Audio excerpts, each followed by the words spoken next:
And we've started our next draw at the Milwaukee Men's 2020 Bonspiel here at the Ozaki County Fairgrounds.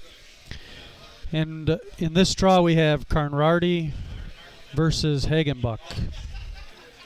They've thrown their first couple of stones.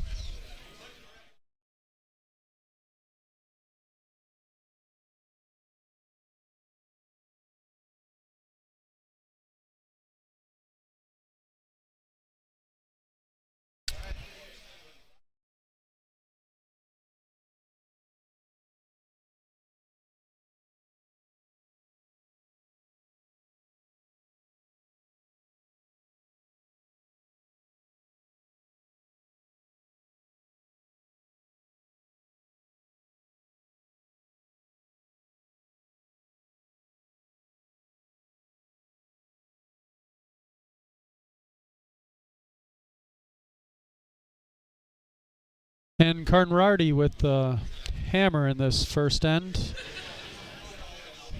Hagenbuch looking for a guard a little deeper than he wanted, but still in front of the tee line.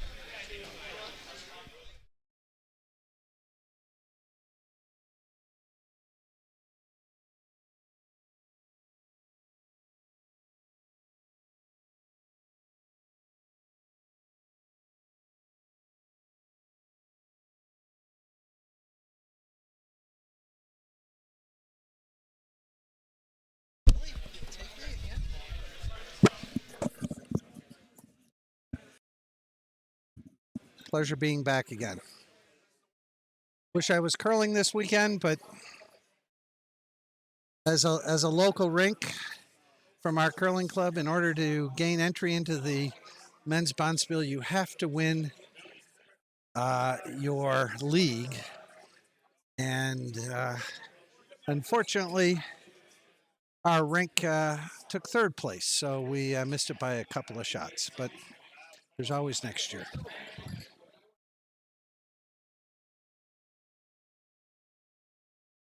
So on sheet 3, John, we have a rink from Wauwatosa with Mark Conrardy, who used to curl at Wauwatosa, but is now a member of our curling club, the Milwaukee Curling Club, against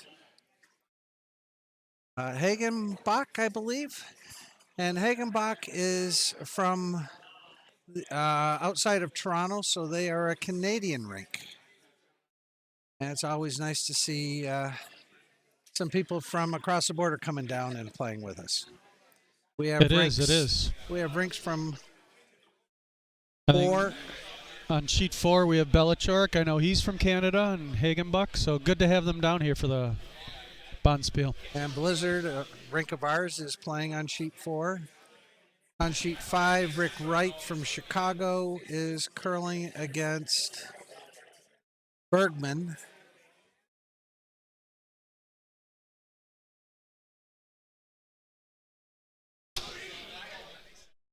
So the guys in yellow on this sheet are the team from Wauwatosa. And Wauwatosa is the other curling club in Milwaukee. Technically, they're in Wauwatosa, but it's a suburb of Milwaukee. And they have a nice 4-sheet club. And always have at least one rink from their club curling at our men's bonspiel. And at the beginning of March, several rinks from our curling club, Milwaukee Curling Club, will come and curl at the Wauwatosa Curling Club, including John and myself. And yourself. We'll both be down there. We'll be on different rinks, and if you're not familiar with the term rink is a team. We just call them rinks. Cheers, John. Cheers. John and I used to curl several years ago together. And this year, we're curling in our Wednesday night men's league. And John is my vice, and I'm the skip of our rink. Enjoy playing Wednesday nights. It's always a good time. It sure is. We enjoy curling with each other. We learn from each other. And I haven't curled with John for a couple of years. He used to curl on my Monday night rink also. That's the more competitive league. But he had family commitments and chose not to curl in the Monday Night League anymore, so curls on Wednesday. And John is also one of the co-chairs of the men's Wednesday Night League. So he runs the men's Wednesday Night League and actually took it over from me, and I ran it for 6+ years, I believe. I'm getting too old for that, so give it to the young guys now. Actually, John's doing a great job running the men's league. Now I think this is interesting. Conrardy has come down and he's shooting vice stones. Now normally a skip shoots the last stones, but let's talk a little bit about how those rules work or what options a rink has. Well, you can only have one skip and one vice. But the skip does not have to throw skip rocks. He may just call the game in the house. Mark has hurt himself this year and is curling with a stick instead of with a traditional delivery. And you'll see him with a long stick in front of him and pushing the stone that way. Because of his bad knee, he can't get down in the hack, therefore, he uses a stick. But he can curl in any position, but he normally would be throwing skip rocks, which would be the last rocks. A lot of times when a skip doesn't throw skip rocks, he usually throws first stone or lead rocks. But this year he's chosen to throw vice rocks, which is perfectly legal.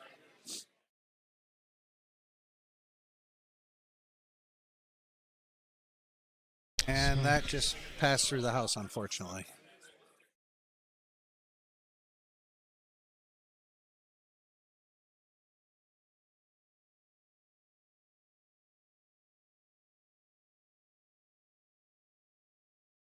But Mark is throwing his last stone as a vice. And he's going to try and come around with a draw shot, come around both the yellow and red stone and put it into the house.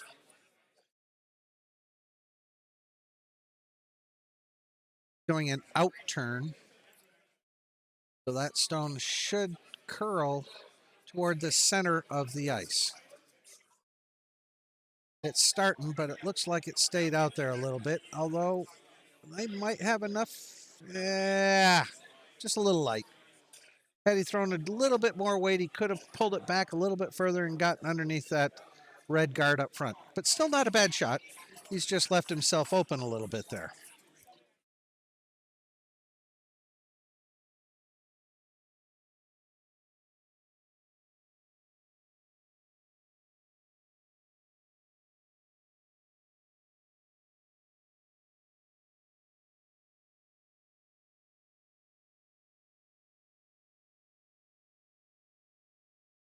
John, have you talked anything about our anniversary that we're celebrating this year?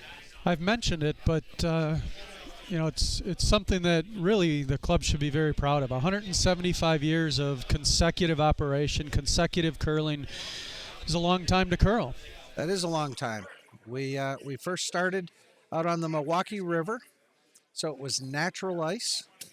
And if you've never curled on natural ice on a river or a lake, it's not level, and therefore it's a whole different game of curling. Same thing if you curl on some hockey ice. A lot of people think, oh, well, we'll just curl on hockey ice. Well, you can, but it is different ice. A lot of people think ice is ice is ice. Well, in fact, hockey ice is not level.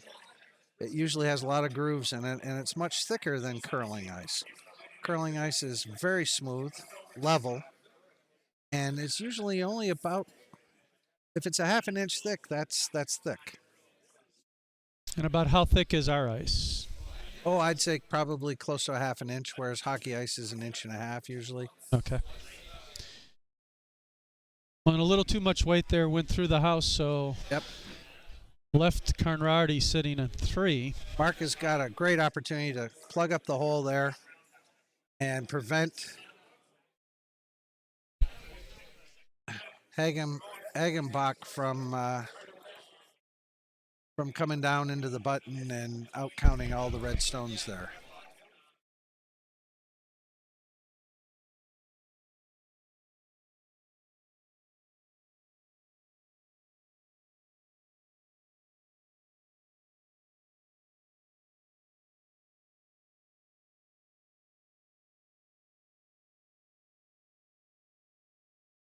So while we were off the air, what happens is we have to prepare the ice, and that particular break we scrape the ice and then repebbled. Usually you don't scrape the ice between games, you just clean it and repebble it. But because we played multiple games on the sheet of ice, we want to try and keep consistency between games. The ice surface similar, thereby we set it back to what it originally was, which is for our club just very good ice. Now, unfortunately, that stone was a little heavy. He wanted to keep it definitely in the house, but more toward the front of the house where John has got the pointer.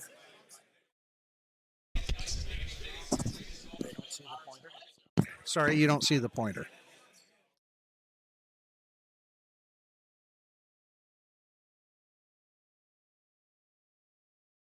So Hagenbuch has to get inside here. And it looks like it's missed that guard, so it's there. The question is it too heavy? And it looks like it's a little heavy. And it'll stay in, but they try and sweep it back shot as far as they can. So right now, red is sitting 2. Now, red does have 3 stones in the house, and yellow has 1, but you only count the stones that are closest to the button. And since red has 2 stones that are closer to the button, come down to the button and try and score 3, or they could possibly take that yellow stone out that was just thrown. And if they do, they could possibly score 4. So if this stone is a little heavy, they might be able to come back to that stone in the back of the house, but it's coming. Oh, here it comes. There it comes. It's missed that front guard. Question is it? Oh, it's really curling at the end here. He's got a curling, great opportunity. So, question is he going to tap it back even further? He's not. So, red scored 3 there. So that's a great end for red. And red is Conrardy.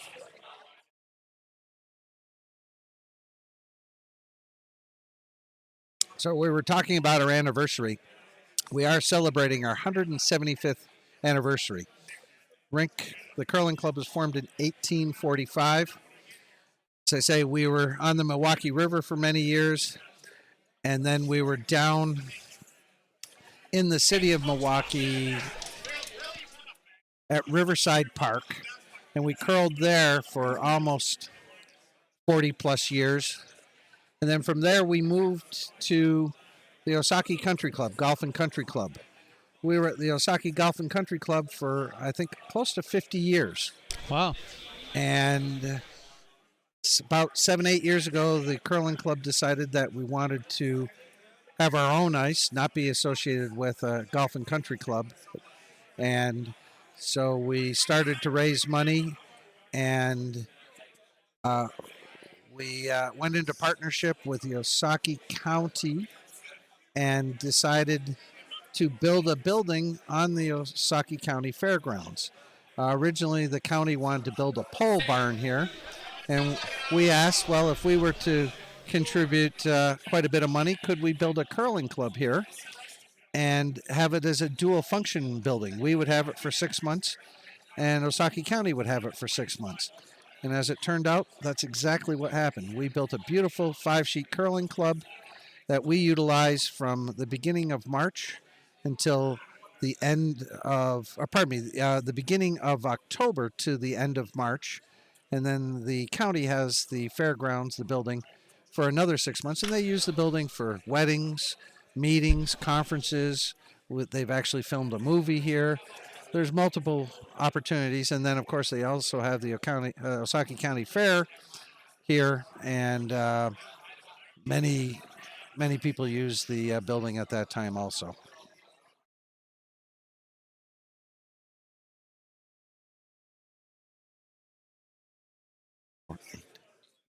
So this is our 8th year at our new club. It's no longer new, but in comparison to most of the clubs in the state, this is one of the elite clubs.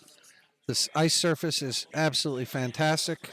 I've got One of our icemen sitting right next to us, his name is Chris, and he and Jay do the ice almost exclusively, and it's not easy to get consistent ice, and these guys just do a fantastic job. So hats off to you guys.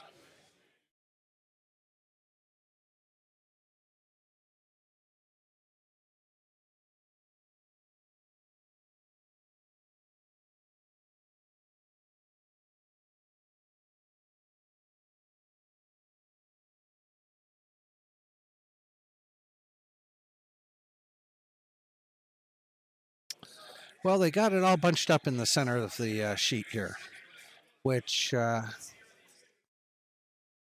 is not ideal for a Hagenbuch because they want that center ice middle of the sheet open so they can get stones down to the button. So Conrardy's up.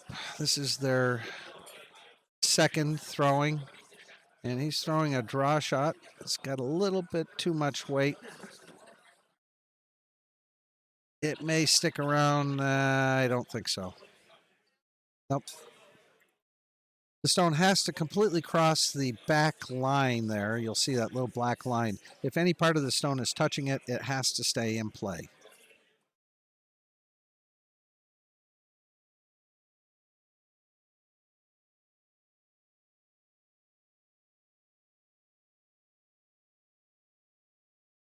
So Hagenbuch is delivering a stone. He's wide. So that's may slow down. Looks like it is going to slow down. It's probably going to get to the house, but he's sitting way out on the edge of the 12 foot. Is he going to get there? Yeah, he just got a biter, I believe. Nope, just off the house.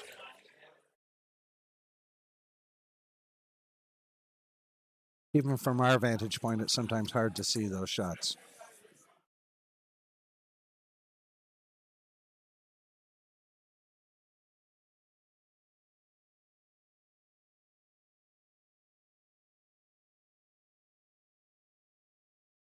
This is a Conrardy rink. Looks like they just got it by. Oh, what a nice draw shot.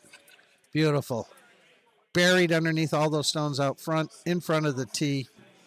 Perfect. Really hard to get to.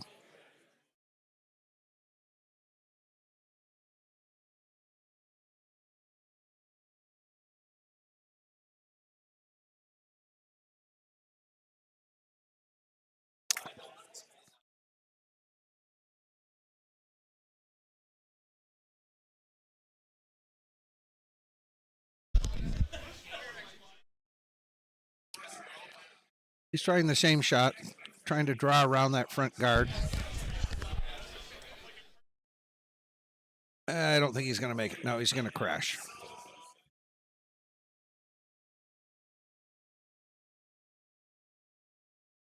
Well, they've really gummed up the front of that sheet there. That's tough to get anything around that pile. So Conrardy's going to try and put another guard out there. Again, just trying to prevent Hagenbuch from getting into the house. If he happens to get around and come in, well, that's option number 2, and that's also a perfectly acceptable shot. Sweepers think it's a little heavy. It's definitely out there. It's staying out wide, so it's not going to come back. They may have an opportunity to come off that stone, possibly, but here it comes. Coming back a little bit. Would have been nice to leave that stone another 1.5 feet further to the left. That would have guarded up that potential opportunity to come around all that stuff and get to that shot rock, the red stone.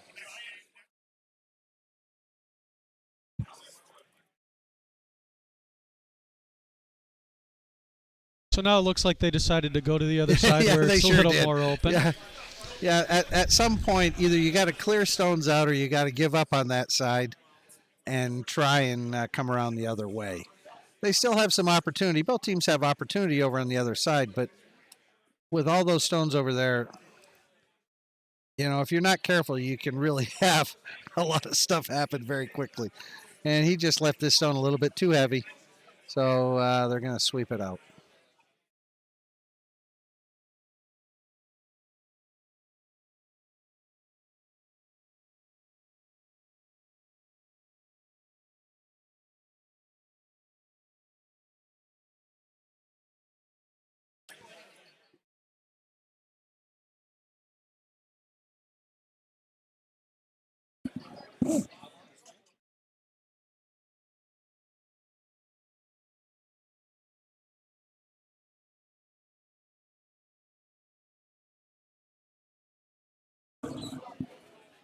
And it does look like he's going to come a little narrow again, but he Yeah, might but get he a might tick have an and roll out a opportunity to little tap there. it a little. He just didn't, not quite heavy enough.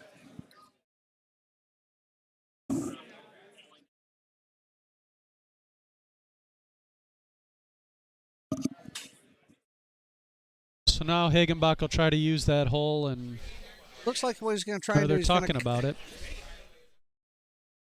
the skip showed that he wanted, he pointed to the hack, so he wants hack weight. And it looks like he's going to try and come in off that red stone out front on the side and hit that stone and roll to the center. He's got a hit on the inside of that red stone, though. Sweeper fell, but he didn't hit the stone. But it looks like, Oh, just barely skates through and doesn't get the tick they were looking for. That's a field goal there. So close.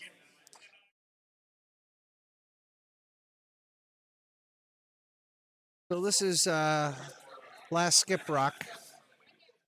So I'm going to assume he's going to put another guard out front in between all that stuff where that hole is on the right, so that he can prevent Hagenbuch from getting the red stone. Now Hagenbuch could still come around the other way, potentially, curl in and just bite a little bit more of the red and could get there. Not an easy shot, but it is possible if the Conrardy rink blocks up this this hole. Weight-wise, looking pretty good. Got to curl a little bit, but here it comes.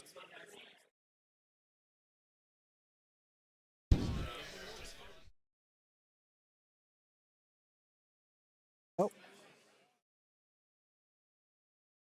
Actually got it into the house. So pretty good shot. Actually not bad. Very unlikely now he's going to try and come around the other way. I was going to say there would be no way he could get both of those two stones out even if he hit it. He could get possibly one, but he wouldn't be sitting shot. So there's no point in going after that. He's going to try and come around the other way and curl in. As long as he gets slightly closer to the button than the red stone that's sitting on the edge of the 4-foot, which is the red circle, then he could score his 1 point. Because right now, he desperately needs a point. He's down 3. He's got the hammer. So he should be able to try and sneak one in here. Only question is do you think it's going to curl enough? Our Iceman is right here. He thinks it's going to curl enough as long as he gets the right weight.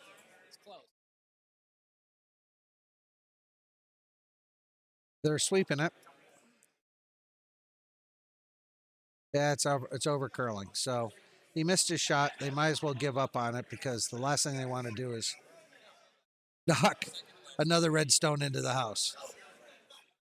So the two vices are conferring, but they're not. It's not the last rock there. So they have one more stone. There are two more. One each. Oh, is there one more each? Oh, I thought they were done.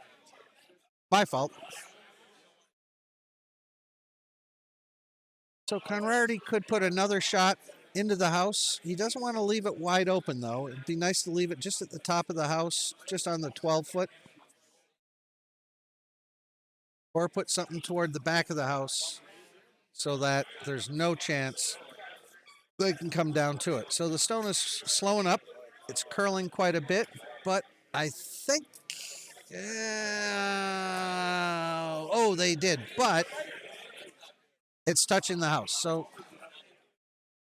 Conrardy is sitting 3, and Hagenbuch has got the hammer. So this is the last shot of the end. He really doesn't have a lot of opportunity here. He has to go after the stone that was just shot, and he wants to hit it just on the inside of that stone. If he hits it on the inside of the stone, it'll come across the ice and possibly crash into one of the 2 red stones sitting close to the button. If that were the case, he might get a good roll, and it might roll to be shot rock. But he's got to throw enough weight at it to hit that stone and come across the ice at least 4 feet.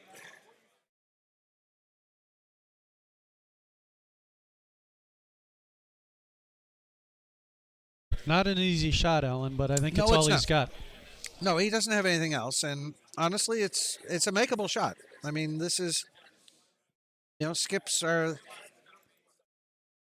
almost inevitably can throw these stones. That's why they're skip. They have more experience than the other guys, and they've seen these shots. They can throw these shots. It's just a question of can he or will he? So he's thrown a fair bit of weight at it. This is definitely hack weight or board weight. He's a little wide. I think he's probably going to hit it on the nose. Yep, he's a little wide. He peeled out. So he they're gives up conferring. 2. Yep, red scored 2 points there. So after 2, Conrardy from Wauwatosa is up 5-zip. Puts Hagenbuch in a bad position. They've got to get back in this game.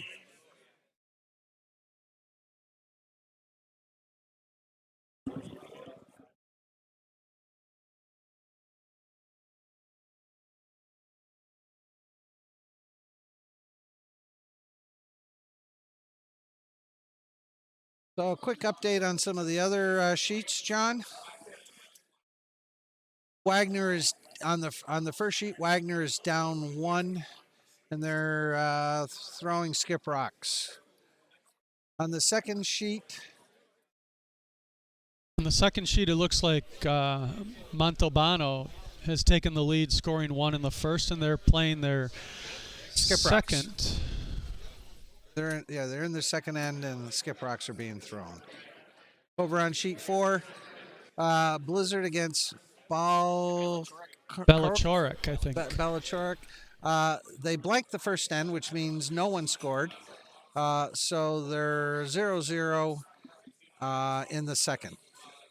And finally, over on sheet 5, Wright from Chicago is up 1 over Bergman, and they're in the second and actually throwing the hammer here. So let's just see if they got it.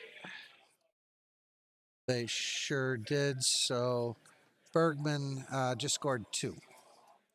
So they're up 2-1 after 2 on sheet 5.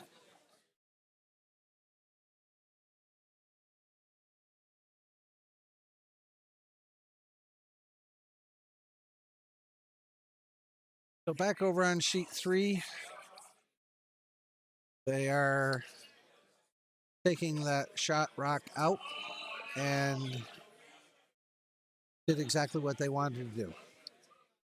Would have been nice to have hit on the other side of that stone and maybe rolled under, but he got the shot out, and that's what he was supposed to do.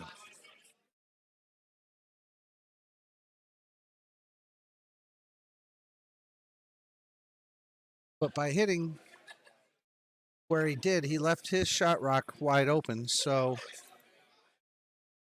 Hagenbuch has the opportunity to do the same thing and take that stone out. Hopefully he'll hit on the inside and roll under cover.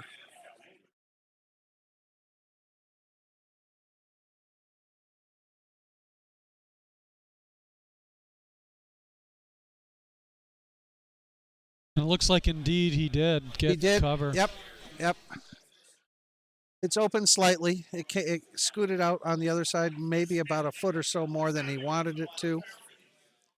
So Conrardy has the opportunity to take him out.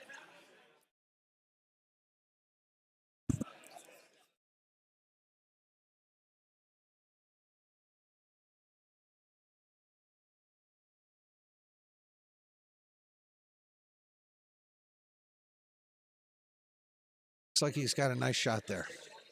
Cleared the front guard by a good couple inches. Took him out and rolled out to the outside of the 8-foot, which is perfectly okay. It was almost impossible for him to hit and roll under because that stone was partially covered already. So they're going to try and take that stone out and roll under.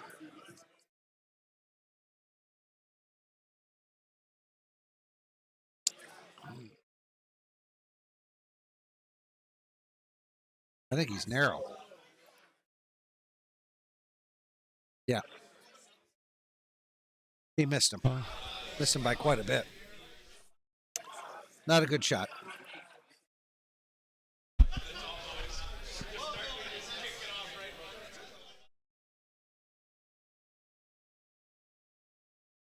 So Conrardy's calling for something hopefully covered under. Oh, he's calling for a guard just up the top of the 12-foot. Again, to cover the center port. Looks like it's a little wide, so and a little heavy. So he's actually going to come into the house. And just back behind the line. Now he is guarded there by that stone out front a little bit.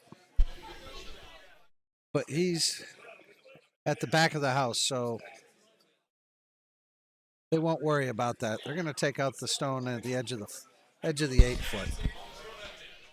Take him out and hopefully roll under to the button.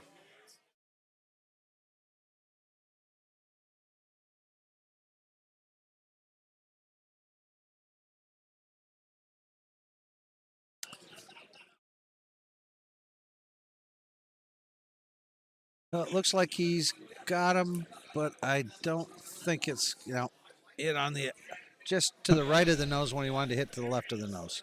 But he took him out, so that was what he needed to do.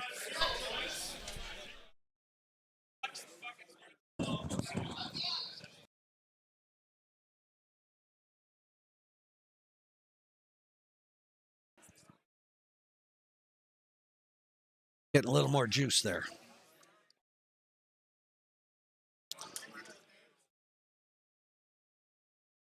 So Mark is throwing a takeout, but I think he missed him to the right. Yep.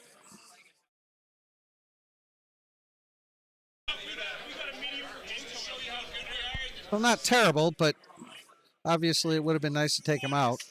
Then he would have been sitting 2 in the house. Now he's only 1 in the house.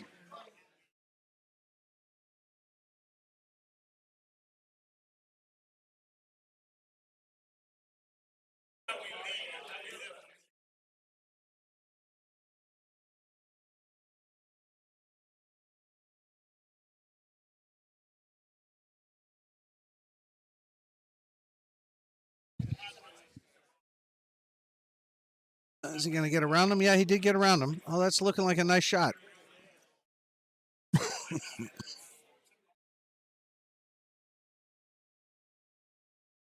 Well, they overswept him just a little bit there. Yeah, he's still shot rock, though. That's good.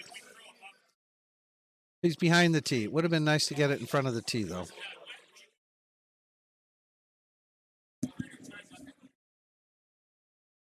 And again, for people who are new to the game of curling, the tee is the center line running perpendicular through the sheet of ice that runs right through the center of the button.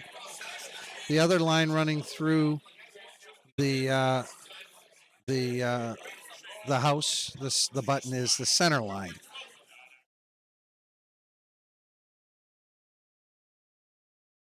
And again, it looks like he's going to get the take he wanted, but not the roll he wanted. Yeah, you always want to try and keep your stone in play, because more stones you have in play,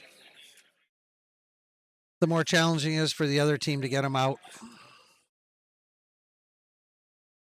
Looks like he's going to call a draw, come around those front guards, that front red guard, and hopefully keep in front of the tee on the button.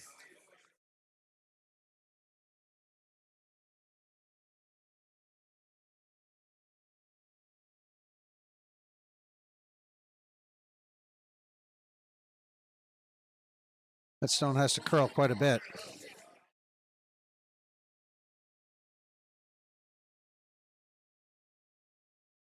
It just didn't curl as much as he wanted it to. He was probably a little wide of the broom. So that shot is sitting right out there. So they will. I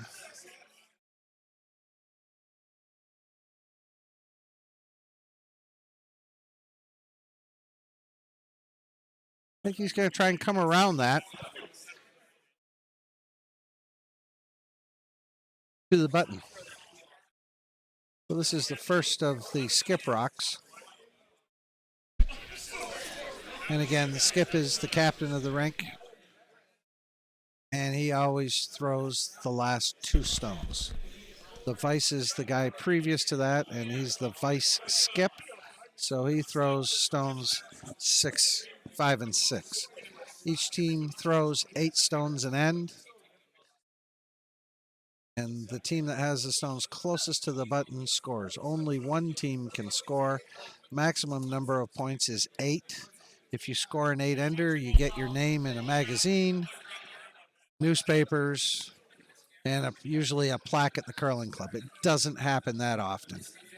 And hopefully you're not on the losing side of that 8-ender because you usually get the scorn of the club. So that's not a bad shot. It overcurled slightly, didn't hit that yellow stone. He really wanted it to sit on that yellow stone. Had he sat on the yellow stone in front of it, he would have been closer to the button, therefore he would have been shot rock. Unfortunately, right now, yellow is sitting 2. Why is yellow sitting 2? Because both yellow stones are closer to the center button than the red stones.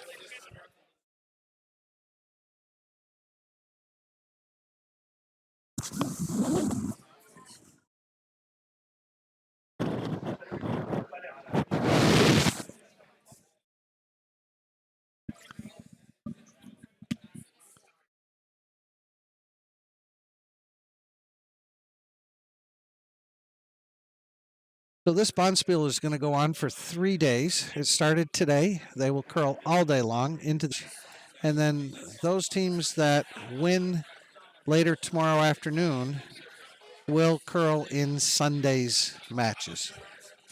Actually, this is a 4-game guarantee, is it not? Okay. So they will have to. They definitely have to win the last game. Last game, whether it be in a 3-game guarantee or a 4-game guarantee, is called the lout game. You lose, you're out.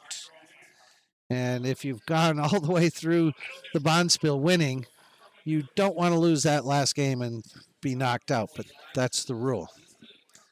So today, each team, I believe, will play 2 games. And then tomorrow, each team will play 2 games again. And then those that are still winning will play in Sunday. And they will play at least 2 games on Sunday. So they could curl as many as 6, possibly 7 games. That's a lot of curling for those who have never done it. A sheet of ice is roughly 140 feet long. If you are a sweeper and the first 3 members of your rink sweep every stone, if you were to sweep, let's just say 100 feet per end times 8 stones, that's 800 feet, times 8 ends is 800 times 8 is 6,400 feet. That's pretty close to a mile. Think about sweeping for almost a mile. Yes, you can get some pretty good exercise at this game.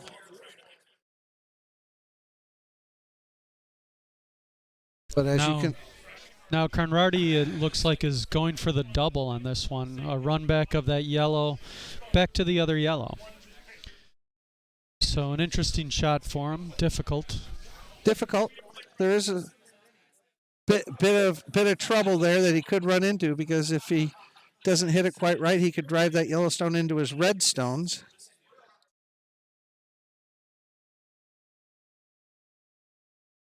So he didn't get the double, but he did get one of the 2 stones out. But he is still not shot rock. That yellow stone in the back of the 8-foot is still closer to the button.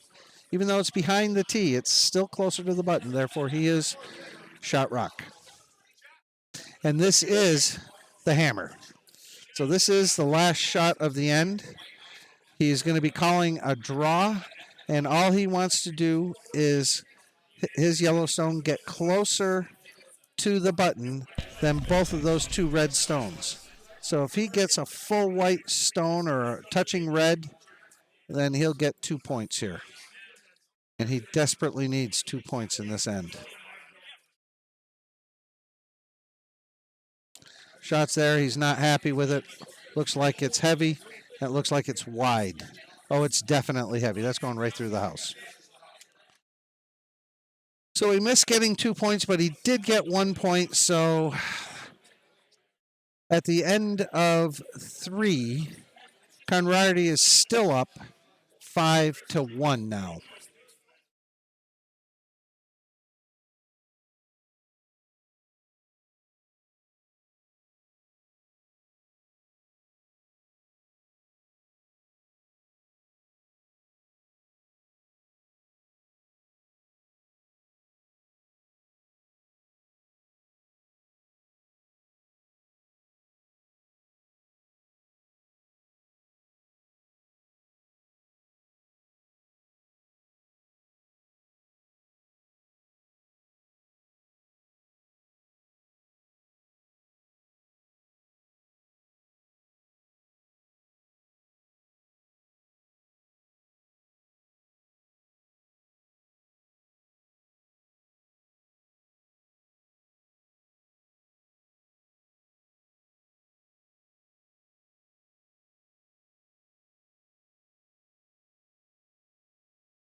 So the beginning of the 4th end, Hagenbuch actually threw an unusual stone since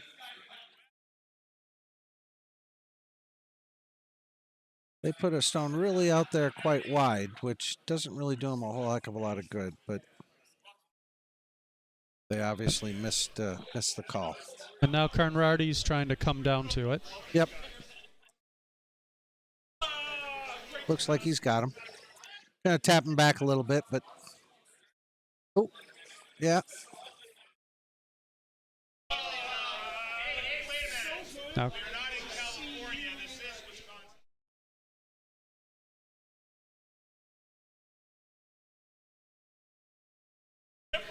Okay, so he's calling for a shot down 2, which means he's calling for that stone to end right in front of that red stone at the edge of the back of the 8-foot. Difficult shot to make. It's all a matter of weight.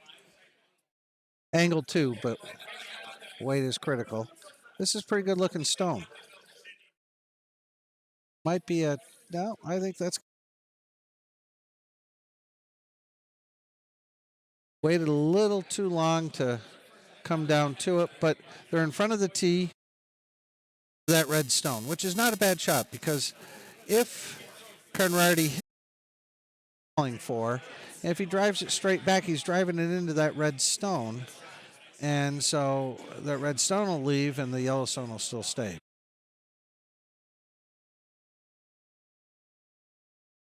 Now, Tom is sweeping like a madman there. He did get the shot, and it did go out. So he would have liked to have stuck that and kept the shooter around, but he got the shot out, and that was the important thing.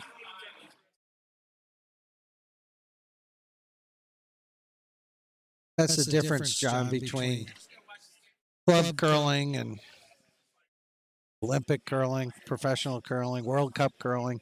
Those guys make it look so easy, but in fact, as you can see from these guys, nothing is easy out there. It takes a lot of skill, a lot of practice, and yeah, there's luck involved. definitely. Now he got a nice bump here where looks like he's probably sitting to. It's a little hard to tell with those two outside red and yellows.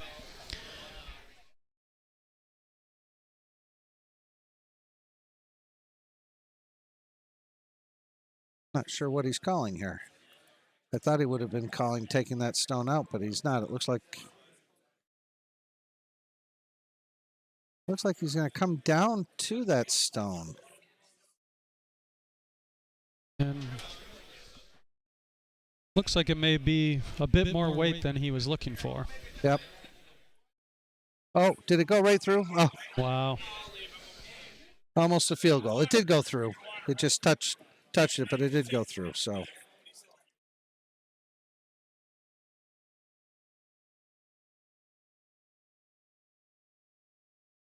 Hagenbuch is calling a guard. He could put it in the house, but he's guarding that rock. He wants to guard that rock that's sitting in the back of the 8-foot. And again, for those who are less familiar with the house is the bullseye area, the painted area of the ice. The 12-foot area is the blue. The 8-foot area is the white. The 4-foot area is the red. And the button is, well, the button.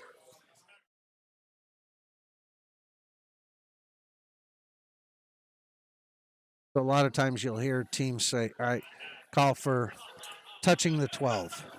Or you want back 8 weight. So when you throw the stone, you want the stone, if it were not to hit anything, you'd want it to come back to the 8-foot area of the house.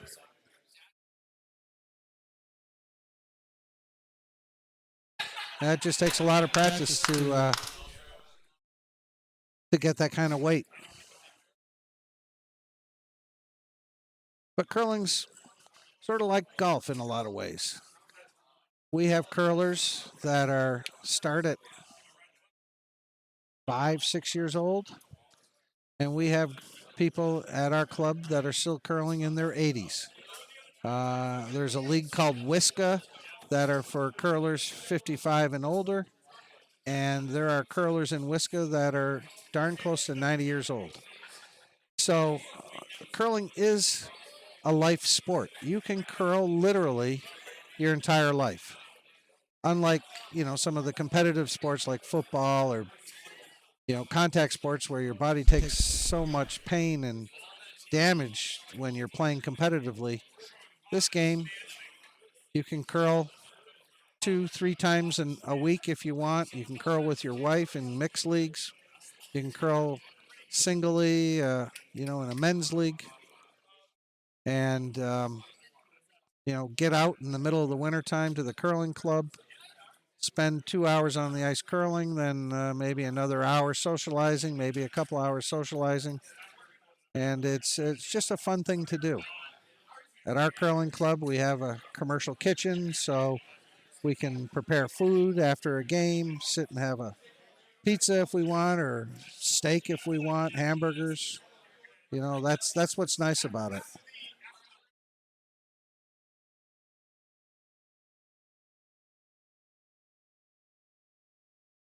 Most of the people out here in the Bonspiel are, oh, mid 20s to probably mid 60s. And then, just like any other sport, on any given day, anybody can win. Just a matter of who's curling better that day. And if the luck's on your side, then you can do it. It's a nice shot by Conrardy. Came around that front red guard, or front yellow guard, and put it just on the tee. So that stone is buried. What Hagenbuch is going to do is throw the exact same shot and come down to that stone on the button, maybe tap it back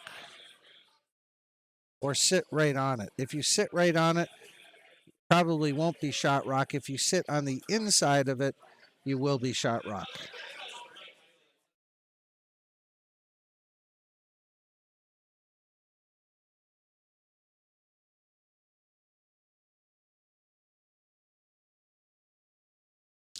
Milwaukee men's Bonspiel is the same weekend every year as the Super Bowl.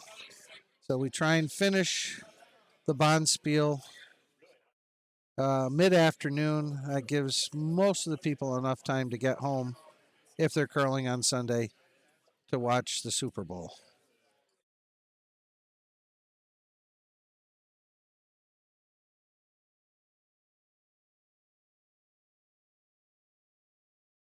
So that was just a little narrow, clipped his front guard up there and opened up another hole for Conrardy to put another stone in and block or guard his shot rock. So what he's going to try and do,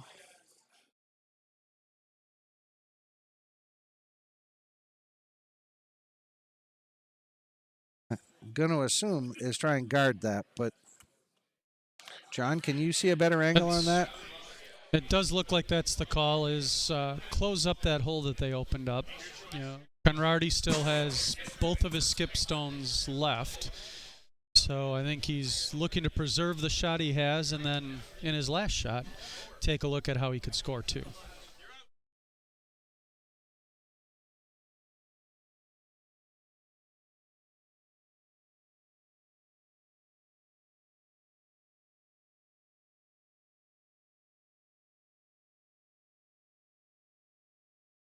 Sweepers are saying it's a little heavy. It's their call out there. They try and help the skip understand what kind of weight that stone is so that he can judge what he needs to do with it. And unfortunately, he just creamed off that front guard and opened it up even more for Hagenbuch now to come on in and tap that red stone out and score 2. But in order to do that, he has to hit that red stone that's sitting on the edge of the button back about almost 3 feet. That stone has to go back and actually touch the edge of the blue in order for him to score 2.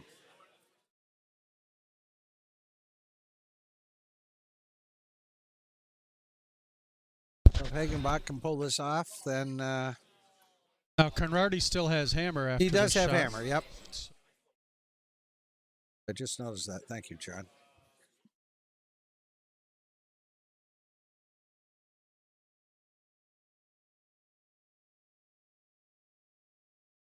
Oh gosh, I don't think that's going to come back. It's a little heavy on it. It's heavy. He's going to clip his guard there, but it's going to guard that, and actually it didn't help him at all. So Mark has a great opportunity here. Actually has a shot at 3 here if he can actually move that yellow back. It's tough to move that shot back unless he hits on the inside of the stone or the right-hand side of the stone, because he has to push that yellow stone back uh, into that blue section, to the blue 12-foot area. And although he could do that, not an easy shot. He could score two by simply coming down to that yellow stone, freezing to it.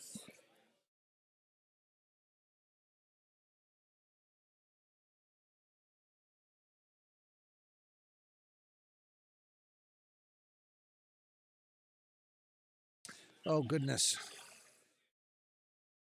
Looks a little wide, although that may come back. Yeah, here it is. It's coming. They're sweeping it. I think they got the weight if they sweep hard. Mark's coming out to help. Did they get enough of it? I think they did. Yes, they did. Beautiful. So red was closer to the button with both those two stones, so they scored two. And that's despite all the other stones that are in the house. It's only the closest stones to the button. So if red has two stones closer than yellow, then they score two. If they have three closer than yellow, pardon me, then they score three, and so forth and so on. So after four, Conrardy is up 7-1. Getting a little out of hand for Hagenbuch. They really need to step up their game a little bit here. Otherwise, they're going to concede this game sooner than 8 ends. And a team can concede a game before the game actually ends. The game usually goes 8 ends. But if a rink is down so much that it's impossible to come back, then they will concede. They just simply shake and say, good curling, and come off the ice. And that's very common. You know, it's unlikely that you score more than 3 or 4 points in an end. And to score 3 or 4 points only happens maybe, oh, 10% of the time if you're lucky, something like that. So it doesn't happen that frequently. So in order for them to score that many points in a short period of time is not an easy task. Can happen. It's just a matter of how the rink feels. Do they want to continue to play, or do they think it's a lost cause?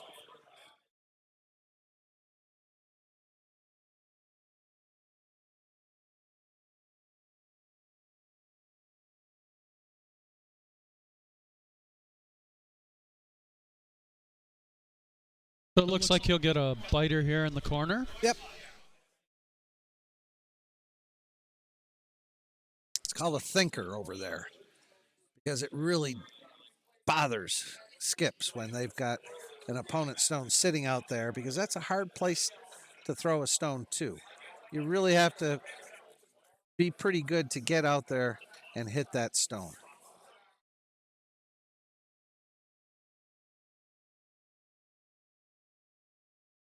That stone's light. That's going to crash on his guard if it even gets that far.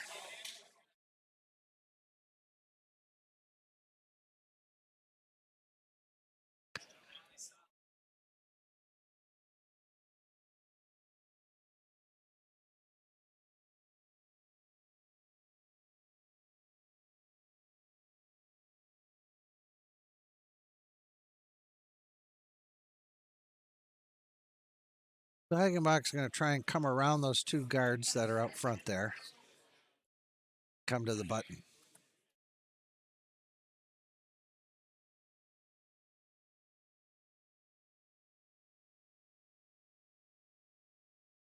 Looks like from a weight standpoint, not bad.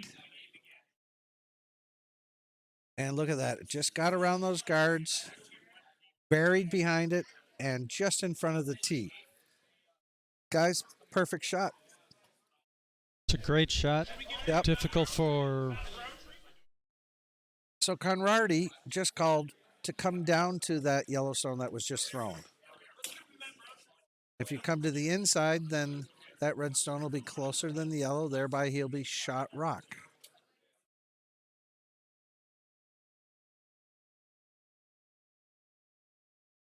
Don't think that's going to get there. That's a little heavy.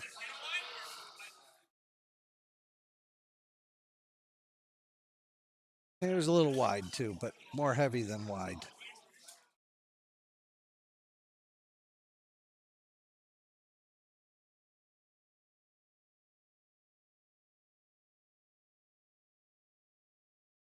And the lingo for that shot is he flashed it, flashed right by it.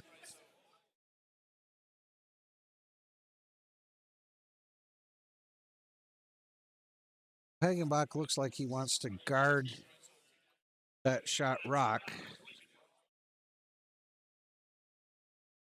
He's definitely not going to be guarding it. He's going to draw into the house.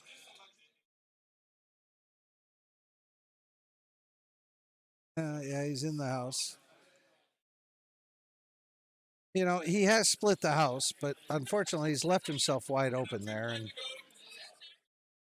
you know, you're just given the other rink an opportunity to hit that and roll under and be shot rock. So you really try to avoid leaving something open like that, particularly as far back in the house as it is. It's in front of the tee, which is good, but looks like he's going to hit, and he pushed out. So he got a double there. That wasn't the called shot, but you know, when luck is on your side, John, you'll take it. Not the worst shot he could have gotten. No, absolutely not. That's for sure. So, John, how long have you been curling now? So I'm in my 6th year of curling. So came to a Learn to Curl at the Milwaukee Curling Club and really enjoyed the atmosphere, and the game was a lot of fun. Decided to join the club, and I've been curling 6 years now. And I can tell you from the first day I met John, and I've curled with John for several years. It's been a couple of years since I curled with him, but I'm curling with him again. He's really developed into a darn good curler. For only curling 6 years, he's my vice on a Wednesday night rink, and I'm sure he's been doing a fair bit of skipping, and that takes some fortitude to become a skip. Not everybody's wants that responsibility. Not everybody can throw skip rocks and be consistent to help his rink. And in order to be a skip, you really have to understand the mechanics and the strategy of the game, and that takes time. And for me, I've been curling now. I think this is my 14th year.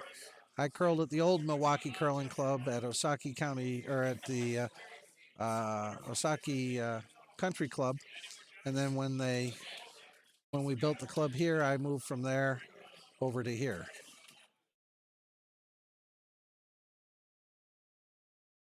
And I would tell you, if you watch the game of curling and you're interested in it, you think it might be fun, find a club and go to a Learn to Curl. It gives you a great opportunity to actually get on the ice and play the game. Absolutely. Learn to curls are usually certainly in the fall. Most curling clubs get ice in early to mid October. So look for a curling club online that's local. They'll post Learn to Curls. Most of them, they charge a nominal amount for you to get out on the ice. You're usually out on the ice for a good 2 hours. They give you the fundamentals about the game of curling. They show you how to throw a stone, how to deliver a stone, and then after you learn a little bit of the fundamentals, you'll get to play several ends. And we,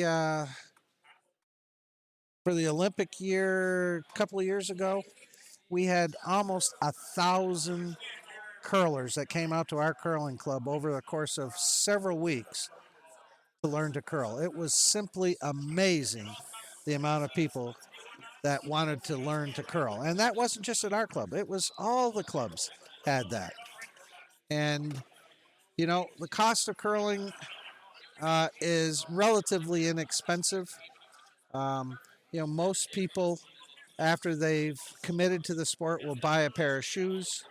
The shoes run you anywhere from $100 to $200, and they're very specifically designed for curling only. A broom is anywhere from $75 to about $150, and quite frankly, that's all you really need to buy. The stones are provided, unlike 100 years ago where you had to bring your own stones to the curling club. The curling club bought these stones. They're 7 years old. They'll last close to 100 years. They're made of granite. 42 pounds. 42 Give or, pounds. give or take 42 pounds. That's why you don't see these guys lifting up the stones off the ice. A, you can hurt yourself. And B, if you drop one, it makes a heck of a mess. So they don't do that anymore. Unlike in the Olympics or in the Worlds, you'll see them lift the stones, but these guys are professionals. You know, they throw thousands of stones a year, and they're used to that sort of thing. But the Learn to Curls are a great way to get an intro to curling. At the Milwaukee Curling Club, we do Learn to Curls in the fall. We do Learn to Curls around Christmas time, and then we do Learn to Curls in early February usually. And the February Learn to Curls will be coming up later February. And we allow people to come into the club, try it.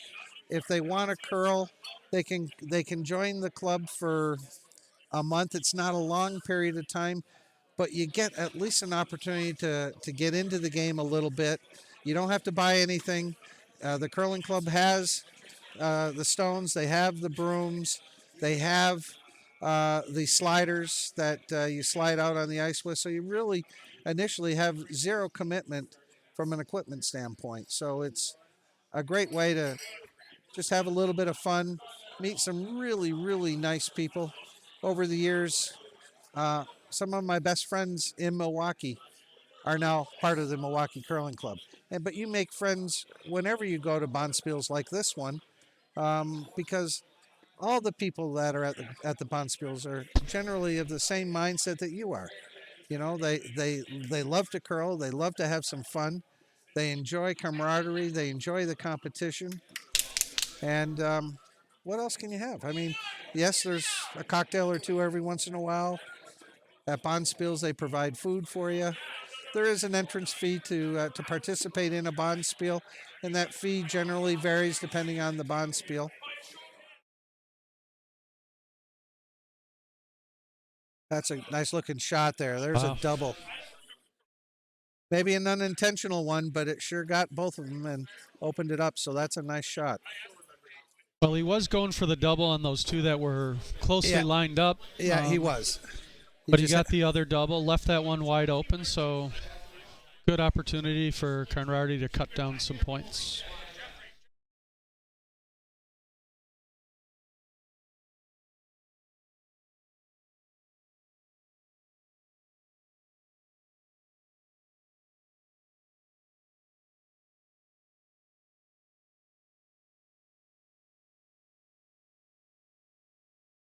Well, this is Hagenbuch's first skip rock.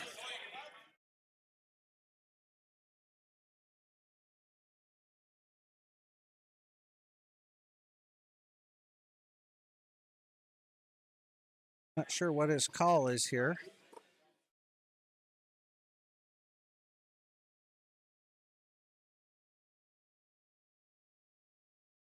Doesn't.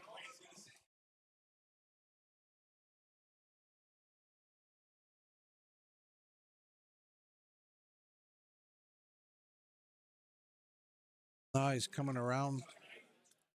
Going there. I think he's looking to tap that red back a little bit and sit two, maybe come behind, but over curled.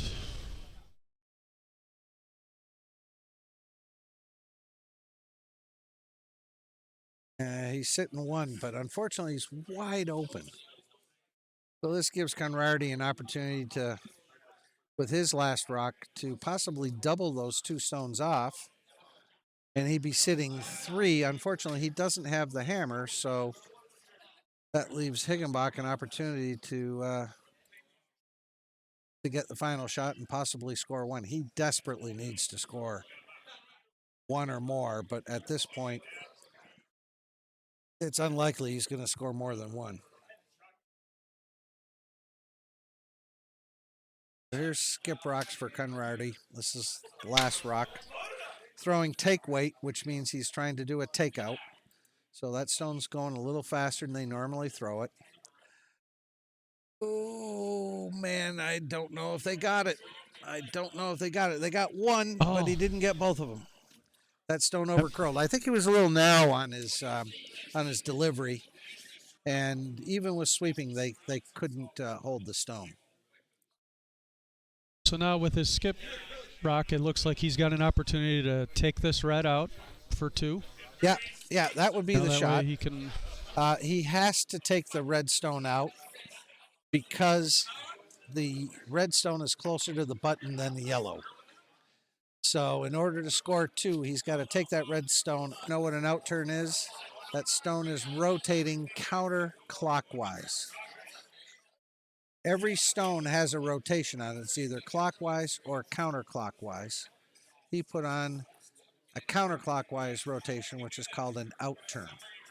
And it looks like he did exactly what he needed to. Oh, no, he may come across and come out. Oh, too bad. So So he scores 1 on he the end. scored 1. He had an opportunity to score 2, but he didn't hit it quite right and hit it too narrow, too thin.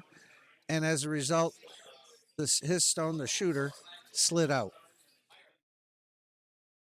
Well, almost had a disaster at the table here, John.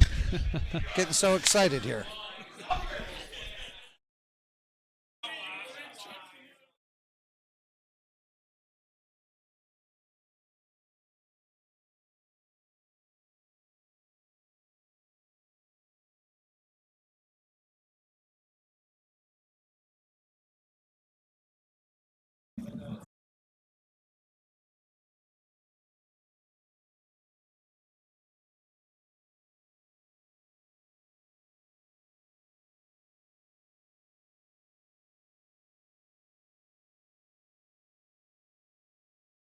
So a little bit more about the Milwaukee Curling Club. We curl in leagues. We have leagues on Monday afternoon, Monday evening. Uh, Leagues Tuesday afternoon, Tuesday evening. Same thing Wednesday. Thursday, I know we have an evening league. There may be other things going on during the day. We have juniors, we have little kids curling. Friday, we have at least one league in the evening. Saturday, we have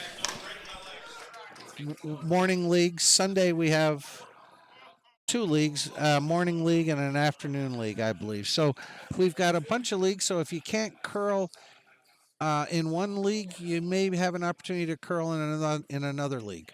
We try and give everybody the opportunity to curl as much as they possibly can. Unlike some clubs that charge to curl per league, our dues allow you to curl as much or as little as you wish.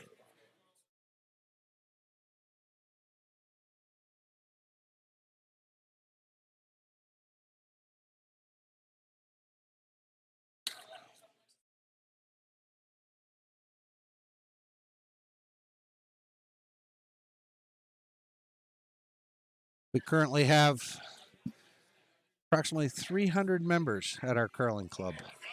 When we moved from Osaki Country Club, we had something closer to 125-ish curlers, maybe a few more than that. So since we've been in Cedarburg at the Osaki County Fairgrounds, we've increased our membership by at least 100+%, which shows the enthusiasm and interest in the sport of curling.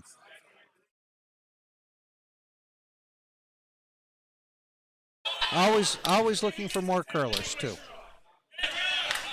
Once you start, most people are hooked. Personally, I'm from Canada originally. Curling is a Canadian sport. It's not the national sport of Canada. Hockey is. I played hockey while I lived in Canada. But since I've lived in the States and lived in Milwaukee, I didn't want to play hockey because, quite frankly, as a goaltender, that puck hurts no matter how old you are and how well you're protected. Curling, at least, usually is much easier on the body. And so when I came to Milwaukee, one of our past presidents got me involved. And the day I stepped on the ice, I've continued from that day. I just love it. I curl at least twice a week.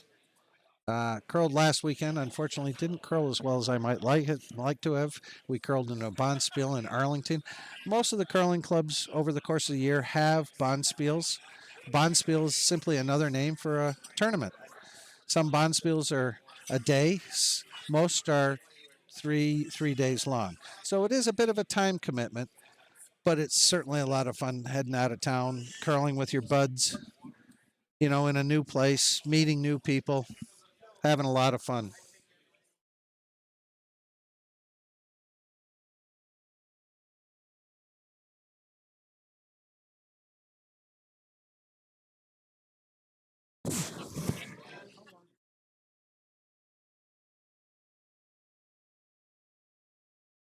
'67. I don't know if you were listening earlier, but this is our 67th year for the Milwaukee men's Bonspiel. I gotta believe that's one of the longest Bonspiels currently going. I don't know that. That'd be something we'd have to look into.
And a great roll for him.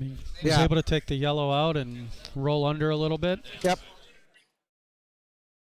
And what's nice is that he's in front of that yellow stone. So even if they try and hit that red stone out, that yellow stone behind it is blocking him. So there's a good chance that he'll hit that yellow stone and still stay in play.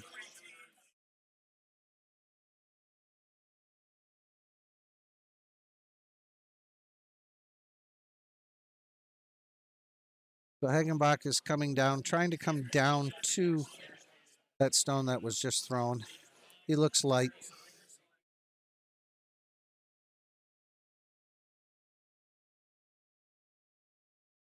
He might get there. We got to sweep it, finish it at the end.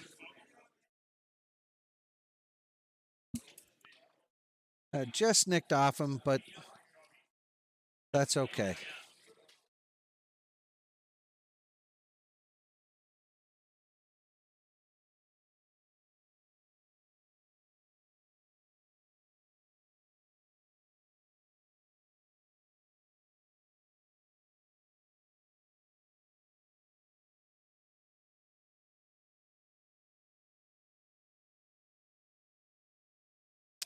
So Conrardy has an opportunity to hit that stone out. If he hits it just to the left of nose, he could knock it right out through that hole there.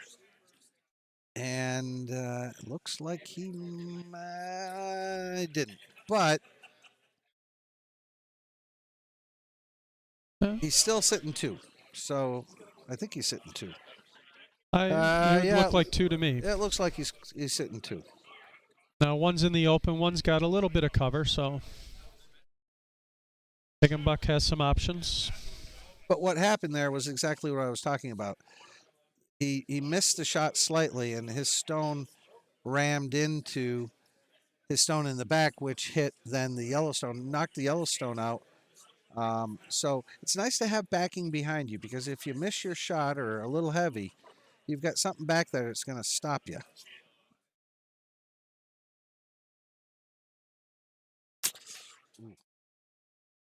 He might get a piece of this. I don't know. Yeah, he did get a piece of it. And he put it right through the hole. Nice shot. would have nice to have been to stuck around there as shooters stick around, but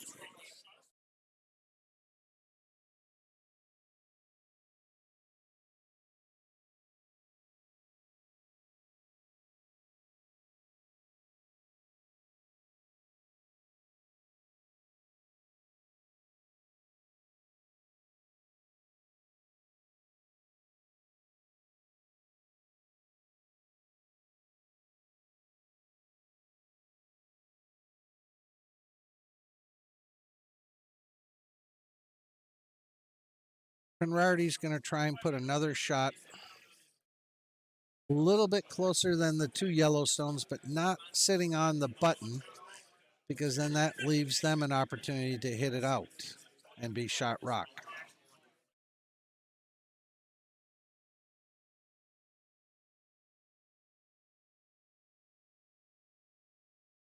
So he's guarding one of the stones, the shot stone.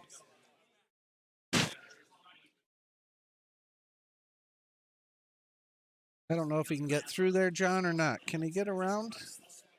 Oh, that's a tough shot. I don't think he can thread that needle through those two guards up front there. Looks like he's trying to come around and maybe tap it. I don't know that he can get enough weight with that amount of curl. Yeah.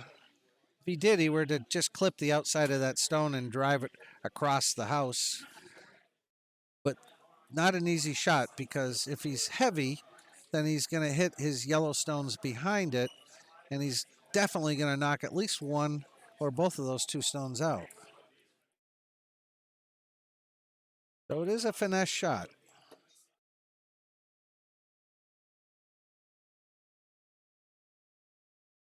Looks like he's wide.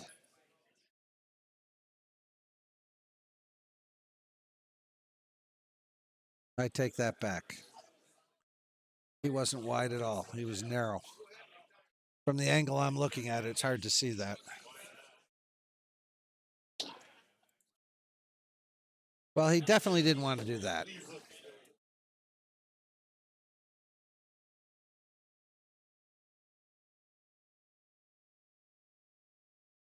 So the vice and the skip are talking about what their next shot might be. Again, thinking about what they want to do, but they also have to think about what their opponent is going to do after that. Again, curling is like chess. You have to think at least 2 or 3 shots ahead, and the best curlers do that and consistently win. They have a game plan in mind when they step out on the ice, and if they execute, they're usually going to win the game. Many times, though, you have to change your game plan, just like most sports, in the middle of the game. But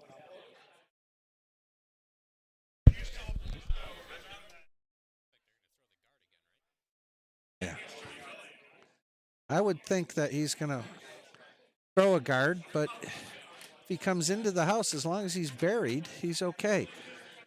He's narrow, so he's going to crash on that front red guard. Question is he going to guard? Is he going to come over enough to guard the next shot? He could come off that Yellowstone. No, he's right by that Yellowstone. That did him absolutely no good whatsoever out there. I don't know. That stone curled an awful lot. I'm wondering if it maybe picked something. Yeah.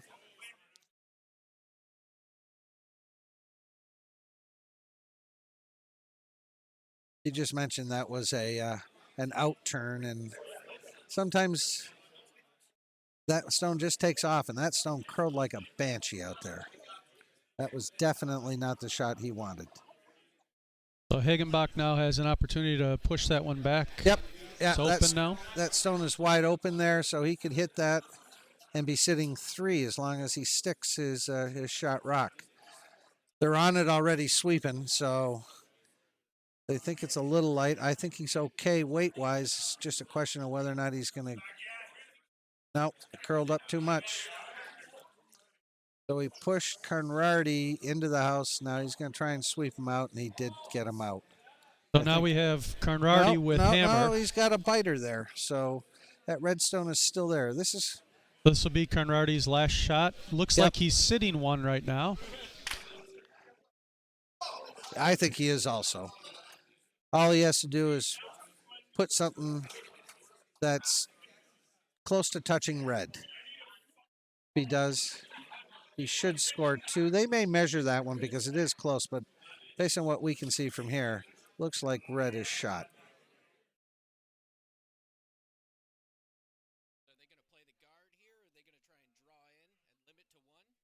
Oh, this is hammer. This is hammer. Yep. And that stone is perfect weight. Without sweeping it, look at that. Came right to the tee, almost right to the button. That is on the button. It's just a little off slightly, but great shot. So Conrardy scored 2 there because red was 2 stones closer than any yellow stone to the button. And that's what the skips do. Their job is to throw last shot. And if you got the hammer, if you've cleared out the stones, you've got a hole to the button, that's what you throw.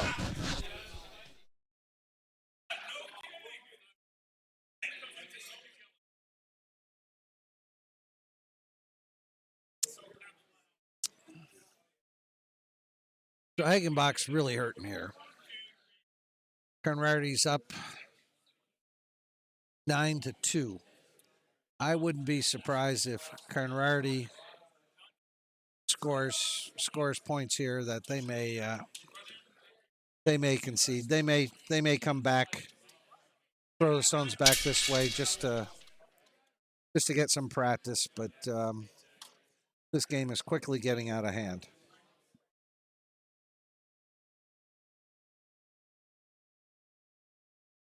And to be honest with you, I'm a bit surprised.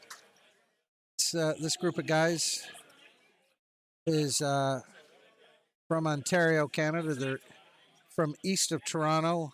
They curl on a fairly regular basis. And I know the Wauwatosa rink, and one of their curlers doesn't curl but once or twice a year. So I think Hagenbuch is just having a tough game. And Conrardy's not missing a shot. And when one rink has a tough game and the other rink's not missing a shot, it gets out of hand quickly, as all of us know and have experienced. Chris, our Iceman, is sitting next to me laughing. We experienced that over the last weekend. He and I played together, and unfortunately, we were only 1-3, so we didn't extend our opportunity to curl till Sunday. And quite frankly, as a rink, we didn't play really well, and as a skip, I certainly didn't play well. So, all in all, disappointing weekend. But we had fun. We had a lot of fun. But it's always nice to get into Sunday. The only problem with playing on Sunday is if you're having a lot of fun, Sunday morning comes really early sometimes.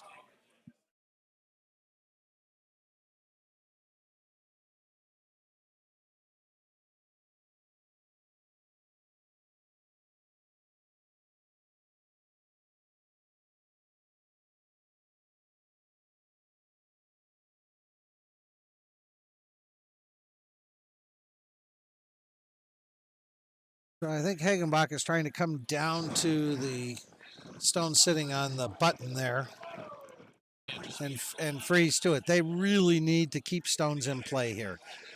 Hitting and rolling out doesn't help. Look at that nice shot. That's a nice shot. That's down 2. It was just a touch heavy. I know we're quibbling over inches, but in this game, inches matter. And that was almost the perfect shot. Perfect shot would have been touching that stone but not moving it. So what happens now is because it moved it back slightly, it gives the other opponent an opportunity to possibly hit just on the edge and hit it out. Oh. Overcurled just a bit and took his own redstone that was sitting a little higher in the house out.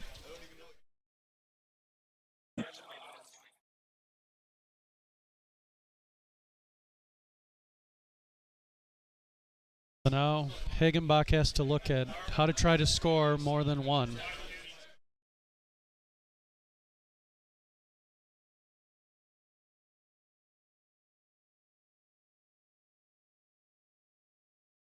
I'm not sure splitting the house is necessarily the best shot here. He could have come down and froze to his shot rock there. I mean, he's got backing back there, so even if they hit that, it wouldn't necessarily hit him out. But that shot did him absolutely no good there. Now Conrardy has an opportunity to hit that Yellowstone out. I think he missed it again.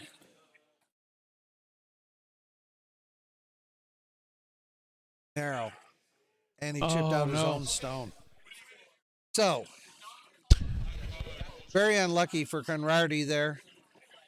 He was narrow. As a result, he chipped out his own stone. So Hagenbuch is laying 2. And so he really needs to throw a guard here and cover those 2 stones. And it's not easy to cover both of them, but if you leave that stone just straddling the inside of that front stone and the outside of that back, or the inside of that back stone, you might cover it enough so that it's hard to get to. Unfortunately, it's looking like a pretty good shot. Didn't yeah, get in did. the house, and actually, if I just said he wants to cover both stones, and if you look at that stone he just threw covers the stone on the button slightly, and also covers the stone in the back of the 12-foot in the blue area. So not a bad shot.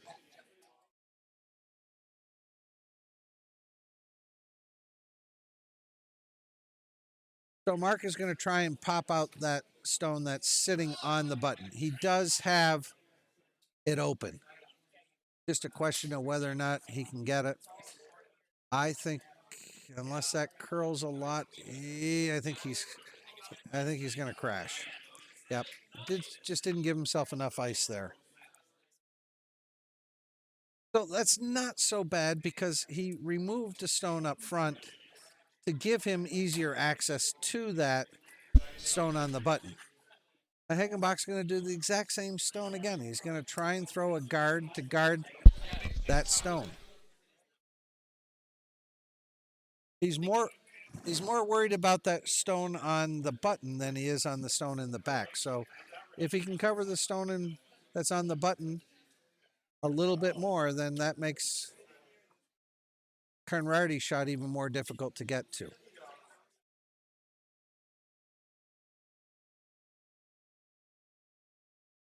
Weight-wise, looks like a pretty good stone.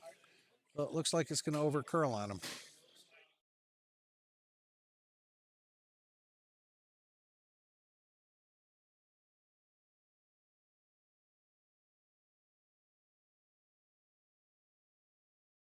So he's about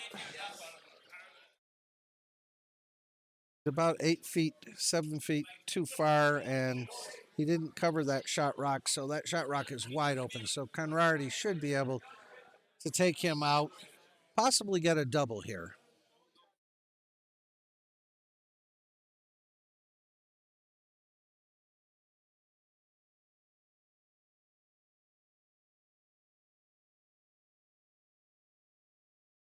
He's definitely got the shot rock. And he rolled a little bit to the left, which is actually a pretty good shot because what he did was he's slightly protected from being knocked out with the yellow stone sitting right behind him. The only way he's going to get that red stone out now is to hit on the right-hand side of that stone. Hagenbuch has got to get him out. Yeah. Yeah.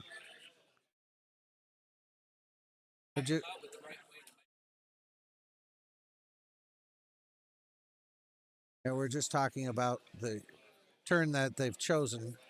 That turn can be problematic sometimes because the stone curls so much. And it looks like he got it, but he spilled out. So he did what he wanted to do.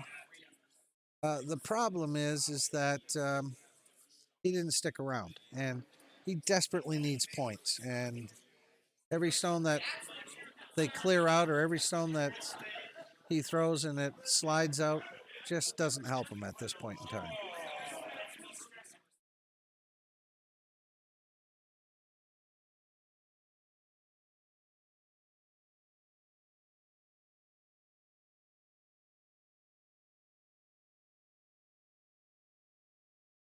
Some people may wonder why he's calling that turn versus the other turn.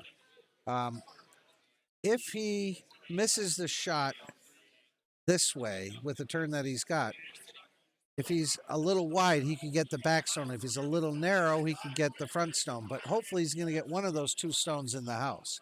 If he goes with the other turn, if he's wide, he misses everything. So,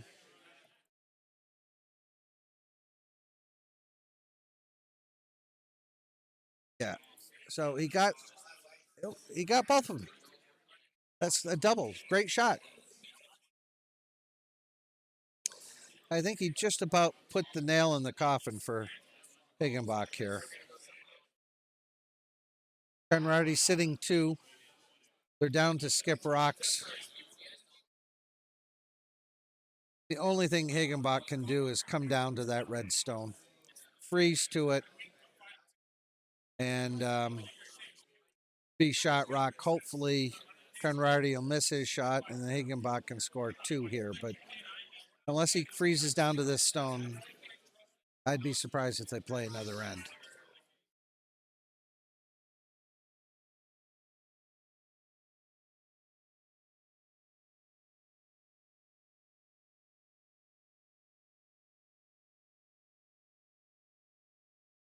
Yeah. Chris was just saying it's really tough at this point to say he hit it, but that doesn't help him because now Conrardy can just hit that stone and he's still sitting nothing in the house. That was not the right call. Would you agree, John? I would. To your point, if he sits on it, he at least has a chance to try to Yeah. keep that one sitting shot and maybe be able to score two if they miss Yeah. their next. But see, now they took.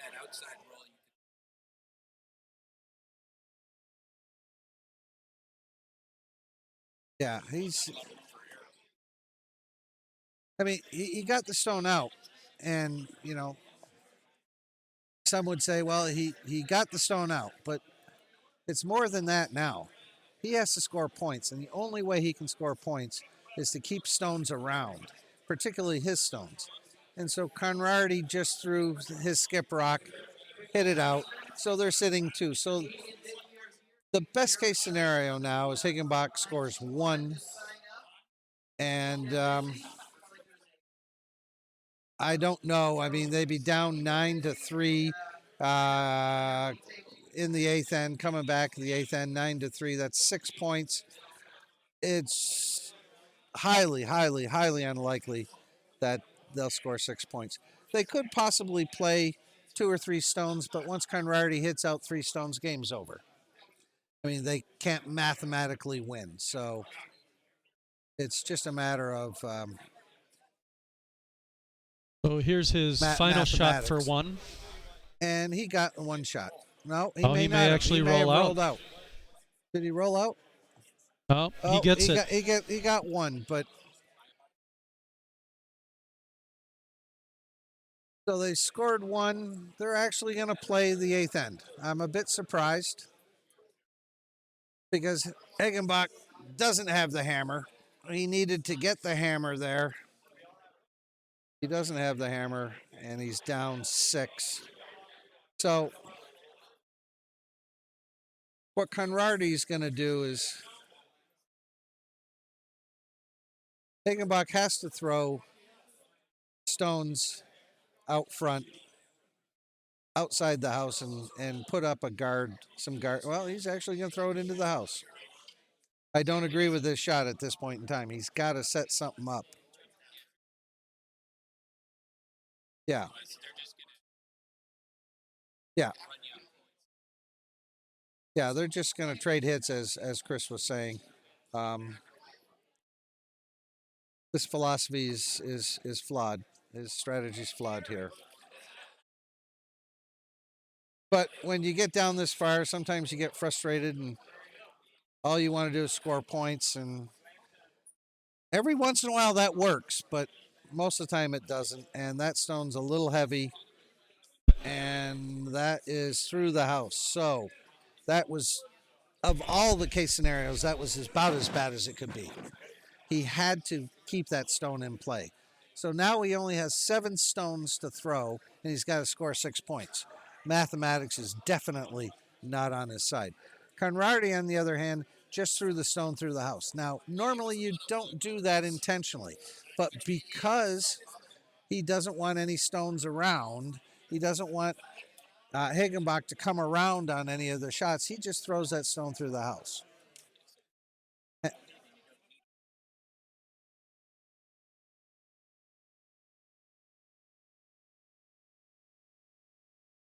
Now this time Hagenbuch did ask for a guard, center guard, so he's changing his philosophy a little And bit. as long as he keeps it outside the house, he's got to keep it outside the house, which he has. Then Conrardy can't hit that stone. But quite frankly, I'm pretty sure he's just going to do the same thing he just did previously. He's going to throw that stone right through the house because there's no reason for it to be anywhere in the house. All it does is give Hagenbuch an opportunity to score a point.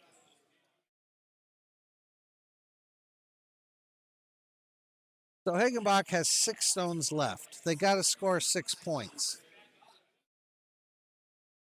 just to tie. So if Hagenbuch puts this stone into the house, all Conrardy has to do is hit it and game's over.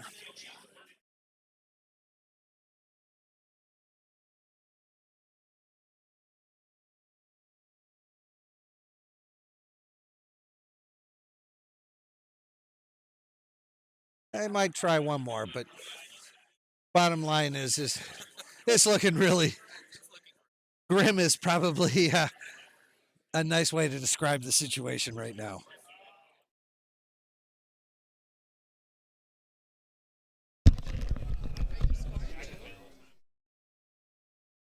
Okay. So because there's 2, 4, 5, they're throwing the 6 stone. Conrardy can hit this stone, and he did get a bite of it. He did get a piece of it. So if they hit one more stone out, they're done. So Hagenbach's going to try and put something into the house. They got to get a stone into the house. They got to get a stone under cover. The problem is even if they get a stone under cover, all Conrardy has to do is hit any stone on the ice and game's over with.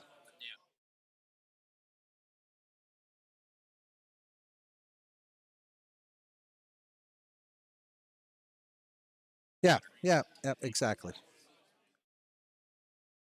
So that one's going to stick around. But as I said, it really doesn't matter. All he has to do is take that guard up front and game's over with.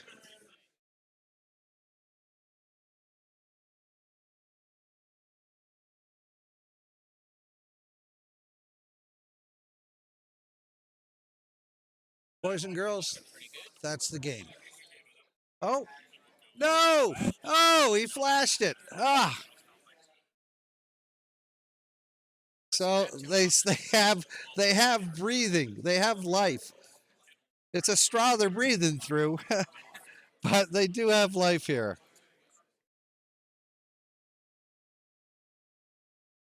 It was funny. I was going to comment that their second last time was narrow. This time he was wide. So he's been a little inconsistent, but let's face it. hard though because they don't want to leave it there, so you hit the roll out. Yeah. And then if you're off that inch, you miss instead of. So unfortunately, They came up short here. that definitely didn't help them because they needed to put it in the house. Yeah, now you need the double swing. So yeah, so all they have to do is hit anything and get it out, and game's over here now. And so Mark, honestly, if Red could just. It would be. Yep. And the shooter on. Yep. You're right. Oh, goodness gracious. He flashed it again. Unbelievable. They're giving them an opportunity, but really, they shouldn't be here. I mean,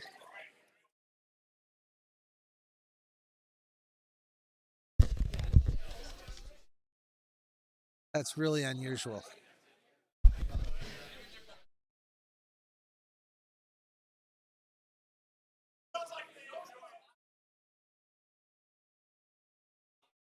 Sure does have to curl a lot in order to get under cover, though. Yeah, it's coming over quite a bit now. I think he's going to be there. They need to hit that stone now. Yeah, sweep that thing. Sweep it. Oh, they lost the handle on it. If you notice at the last second, the handle changed rotation. As a result, instead of bearing in behind those guards, it actually rotated the other way and came out into the open. So now again, they have the opportunity to take that one that's sitting on the button, wide open. It really doesn't matter what they hit.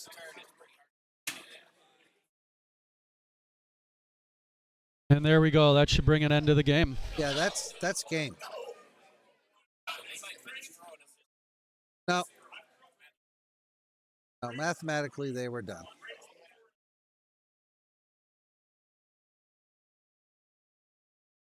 So a pretty good game. Hope you learned some stuff. Hope we didn't bore you with our commentary, John. Want to thank you again for allowing me to help out. Thanks. I appreciate you spending the game with us, Alan, and helping some of the people online learn a little bit about curling and help us understand the game. So we're going to sign off now. We'll be off for about 10 minutes as they prepare the ice and get the other draws ready, and then we'll have a new set of games coming up. Thanks again.